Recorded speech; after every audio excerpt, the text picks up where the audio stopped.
সাবেক রুশ প্রধানমন্ত্রী দিমিত্রি মেদভেদেভের উস্কানির পর দুটি পারমাণবিক সাবমেরিন মোতায়েনের নির্দেশ দেন মার্কিন প্রেসিডেন্ট ট্রাম্প। এরপর থেকে আলোচনায় দুই দেশের সাবমেরিন সক্ষমতা। যুক্তরাষ্ট্রের সমর ভাণ্ডারে প্রচলিত এবং পারমাণবিক অস্ত্র বহনে সক্ষম দুই ধরনেরই সাবমেরিন রয়েছে। মোট ৬৭টি সক্রিয় ডুবোজাহাজ রয়েছে দেশটির কাছে। এর মধ্যে ব্যালিস্টিক মিসাইল বহনে সক্ষম ওহাইও ক্লাস সাবমেরিন, বুমার নামে পরিচিত এই ডুবোজাহাজ ১৮টি সক্রিয় রয়েছে। অন্যদিকে ফাস্ট অ্যাটাক সাবমেরিনের মধ্যে অন্যতম ভার্জিনিয়া ক্লাস। যুক্তরাষ্ট্রে ২২টি ভার্জিনিয়া ক্লাস সাবমেরিন রয়েছে।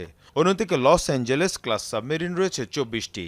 এসব ডুবোজাহাজকে সাবমেরিন বাহিনীর মেরুদণ্ড হিসেবে মনে করা হয়। অন্যদিকে সি উলফ ক্লাস সাবমেরিন রয়েছে ৩টি। ক্রুজ মিসাইল, জাহাজ বিধ্বংসী ক্ষেপণাস্ত্রের পাশাপাশি বিভিন্ন ধরনের টর্পেডো থাকে সব সাবমেরিনে। হামলার পাশাপাশি নজরদারি এবং গুপ্তচর বৃত্তির কাজেও ব্যবহৃত হয় এসব সাবমেরিন। অন্যদিকে রুশ সমর ভাণ্ডারে রয়েছে ৬৪টি সাবমেরিন, যার মধ্যে রুশ নৌশক্তির অন্যতম স্তম্ভ মনে করা হয় পরমাণু শক্তিচালিত ২৫টি সাবমেরিনকে, যেগুলো ব্যালিস্টিক ক্ষেপণাস্ত্র বহনে সক্ষম।